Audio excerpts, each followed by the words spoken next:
ಬಾಗಲಕೋಟೆ ಜಿಲ್ಲೆಯ ಜಮಖಂಡಿ ತಾಲ್ಲೂಕಿನ ಚಿಕ್ಕಪಡಸಲಗಿ ಬಳಿ ದುರ್ಘಟನೆ. ಕೃಷ್ಣಾ ನದಿಯಲ್ಲಿ ವ್ಯಕ್ತಿಯೊಬ್ಬರ ಶವ ಪತ್ತೆಯಾಗಿದ್ದು ಆತ್ಮಹತ್ಯೆ ಶಂಕೆ ವ್ಯಕ್ತವಾಗಿದೆ. ಚಿಕ್ಕಪಡಸಲಗಿ ಗ್ರಾಮದ ಸಮೀಪ ಕೃಷ್ಣಾ ನದಿಯಲ್ಲಿ ವ್ಯಕ್ತಿಯೊಬ್ಬರ ಶವ ಪತ್ತೆಯಾಗಿದೆ. ಮೃತರನ್ನು ಚಿಕ್ಕಪಡಸಲಗಿ ಗ್ರಾಮದ 55 ವರ್ಷದ ಮಹಾದೇವ ಶಿವಗೊಂಡ ಕಲ್ಯಾಣಿ ಎಂದು ಗುರುತಿಸಲಾಗಿದೆ. ಚಿಕ್ಕಪಡಸಲಗಿ ಸೇತುವೆಯಿಂದ ಹಾರಿ ಆತ್ಮಹತ್ಯೆ ಮಾಡಿಕೊಂಡಿರಬಹುದು ಎಂಬ ಶಂಕೆ ವ್ಯಕ್ತವಾಗಿದ್ದು, ನಿಖರ ಕಾರಣ ಪೊಲೀಸ್ ತನಿಖೆಯ ನಂತರವೇ ತಿಳಿದುಬರಬೇಕಾಗಿದೆ.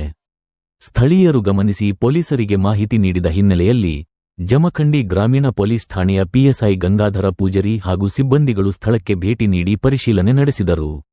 ಈ ಸಂಬಂಧ ಜಮಖಂಡಿ ಗ್ರಾಮೀಣ ಪೊಲೀಸ್ ಠಾಣೆಯಲ್ಲಿ ಪ್ರಕರಣ ದಾಖಲಾಗಿದ್ದು, ಪೊಲೀಸರು ಮುಂದಿನ ತನಿಖೆ ಮುಂದುವರಿಸಿದ್ದಾರೆ.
అది నడవ